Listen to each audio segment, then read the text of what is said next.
చిత్తశుద్ధి చాటుకున్నాం. వర్గీకరణ చేసి మాట నిలుపుకున్నాం. దశాబ్దాల డిమాండ్‌ను నెరవేర్చాం. వచ్చే జనాభా లెక్కల ఆధారంగా ఎస్సీ రిజర్వేషన్‌లు పెంచుతాం. మంత్రివర్గ ఉపసంఘం చైర్మన్ ఉత్తమ్ కుమార్ రెడ్డి గారు. సార్, ఇంతే పట్టుదలతో, ఇంతే నిజాయితీతో బీసీలకు మీరేదైతే 42% రిజర్వేషన్ అని ప్రకటించినారో దాన్ని కూడా అమలు చేయండి సార్. రాష్ట్ర మంత్రివర్గంలో మొట్టమొదట 42% అమలు చేయడానికి అనుకూలంగా మీలాంటి కొంతమంది మంత్రి పదవులు ఒక 3-4 సార్లు ప్రభుత్వంలో ఉన్నారు కదా, మంత్రి పదవులు నిర్వహించినారు కదా, మీకు ఆ కోరిక తీరింది కదా. మీరు కొంతమంది పక్కకు దొరకండి, కొంతమంది బీసీలకు అవకాశాలు కల్పించండి. ఓ పొంగులేటి శ్రీనివాసరెడ్డి పక్కకు తొలగాలి, ఉత్తమ్ కుమార్ రెడ్డి పక్కకు తొలగాలి, ఇట్లాంటి వాళ్ళు అందరు తొలగాలి. ఏమైతే శ్రీధర్ బాబు పక్కకు తొలగాల.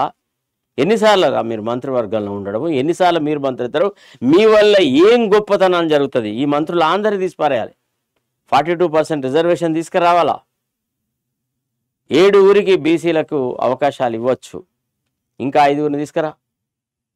ఏమైతుంది? ఆ ఇద్దరిని కూడా మార్చిపారేసాయి. ఆ పొన్నం ప్రభాకర్ని మార్చిపారేసాయి, ఆ కొండా సురేఖను మార్చిపారేసాయి. వాళ్ళు బీసీలకు ఏం ఉపయోగపడరు. వాళ్ళు కేవలం కుటుంబపరమైనటువంటి వ్యవహారాలు చూసుకోవడానికి, ఆర్థిక స్థితిగతులు అభివృద్ధి చేసుకోవడానికి అందుకే ఉపయోగపడ్డారు. And the most corrupt ministers వాళ్ళిద్దరిని తీసిపారేసేయండి, వేరే వాళ్ళకి ఇవ్వండి. బీసీలలో చాలామంది నిజాయితీ పరులు, మేధావులు, తెలివిగల వాళ్ళు చాలామంది ఉన్నారు.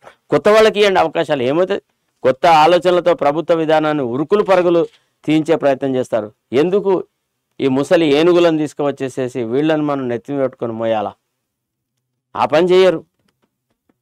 42% బీసీలకు ఇవ్వండి, మంత్రివర్గంలో మొదట చూడండి. దానికైతే ఏం పెద్ద రాజ్యాంగ సవరణ అవసరం లేదు. డైరెక్ట్గా జిష్ణుదేవ్ వర్మ వెయిట్ చేస్తున్నాడు.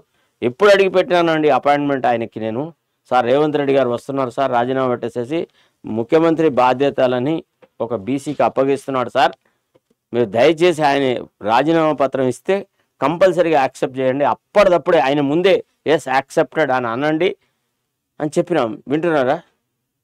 పొడిగా ఎందుకు ఈ టర్ములోనే బీసీ ముఖ్యమంత్రి ఎందుకు రాకూడదు? ఇవాళ అంబేద్కర్ జయంతి సందర్భంగా నేను ముఖ్యమంత్రి రిక్వెస్ట్ చేసిన, ఈరోజు అనౌన్స్ చేయి.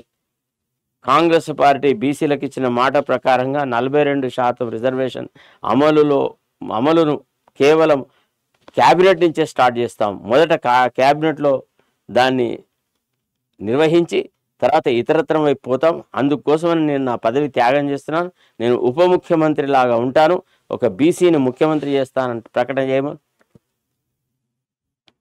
చేస్తాడా? చేయడు. అంత అవుతుంది.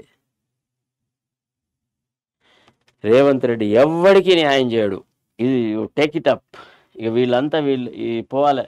ఈ పాత తరం ఈ చెట్లన్నీ కూలిపోవాలి. ఇవన్నీ ఇంత బెరడు గిరడు బట్టి మొత్తం కంప్లీట్గా పుచ్చిపోయిన చెట్లు ఇవన్నీ కూలితే తప్ప కొత్త వాళ్ళకి అవకాశం